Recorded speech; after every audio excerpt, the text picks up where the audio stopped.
Përshëndetje miq. A e keni vërejt se gjatë jetës suaj ka pas ndoshta disa herë raste që keni takuar ose jeni ballafaquar me njerëz të llojeve të ndryshme. Mirë po, a e keni vërejt se në shumicën e rasteve njerëzit janë dy llojesh. Ata të cilët duan që të dalin nga zemra juaj dhe ata të cilët dëshirojnë të hyjnë në zemrën tuaj. Ata të cilët dëshirojnë të dalin nga rrethi juaj, nga ambienti, nga zemra juaj, sigurisht se do të zbulojnë vërimën më të vogël të derës suaj dhe do të ikin. Ata të cilët dëshirojnë të hyjnë në zemrën, në ambientin, në rrethin tuaj, edhe ata sigurisht, gjithashtu, edhe ata do të zbulojnë vërimën më të vogël të derës suaj dhe do të futen brenda. Por, ajo që ti duhet të bësh, ose çka duhet të bësh ti që në kësi lloj situatash të gjendesh në një pozitë sa më të mirë, sa më të voliçme, që të jesh sa më i përgatitur, që i bie që gjithnjë do të ketë njerëz të cilët do të duan të dalin dhe të tillë që do të duan, që do të dëshirojnë të futen në zemrën tënde.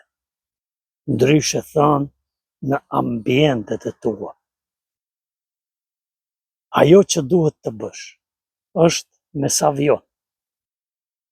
Fokusohu, përqendrohu në gjërat shpirtërore dhe morale, që do të thotë kapu fort për Zotin, kapu fort për besimin në Zot.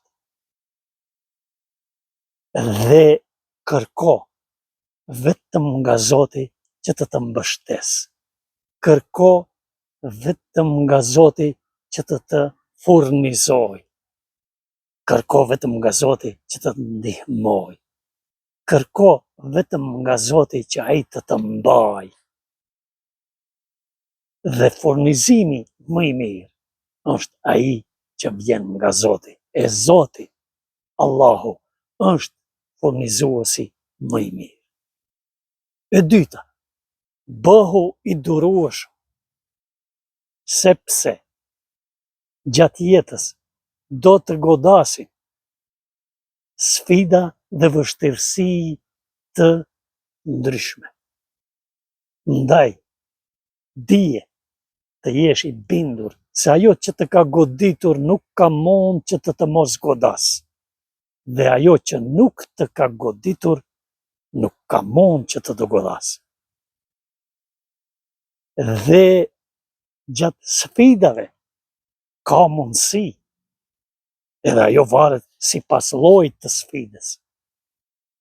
Dhe çdo kush i ka sfidat e tij, sfidat e saj, dhe asnjëherë sfidat dhe vështirësitë nuk janë të njëjta si të gjithë njerëzit. Çdo kush i përjeton ata sipas llojit, sipas intensitetit dhe sipas nivelit të tij, sipas nivelit të saj. Dhe ajo që të ka goditur si sfidë, ka mundësi, ndodh, dhe jo rrallë ndodh, që edhe të rrëzohesh, por prej teje kërkohet që të ngritesh. Ndaj, përpiqu, merr forcë dhe fillo që të ngritesh.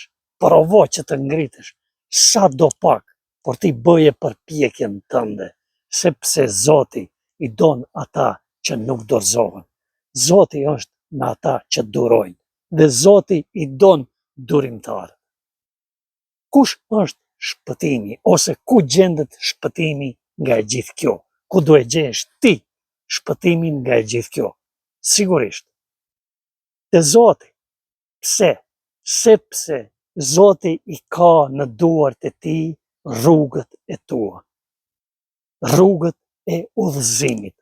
Ndaj, prandaj, lavdëroje, prandaj kujtoje Zotin ditë e natë.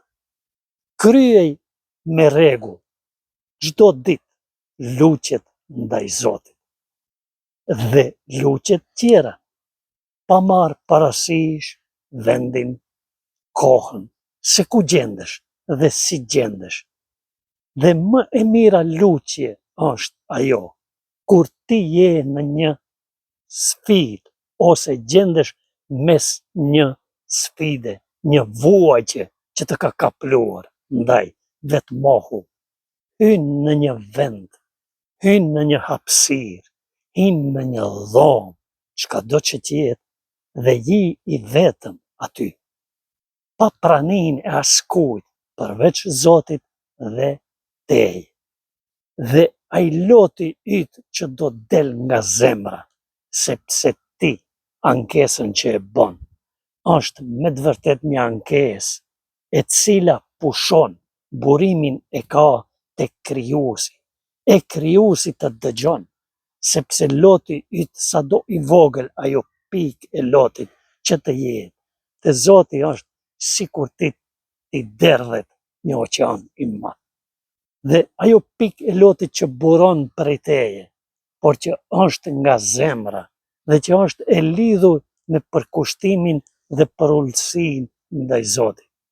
Dhe Allahu ka një vlerë të jashtëzakonshme dhe nuk të len Zoti të jesh i bindur për këtë, nuk do të lejoj që ti të jesh, të mbetesh duar bosh.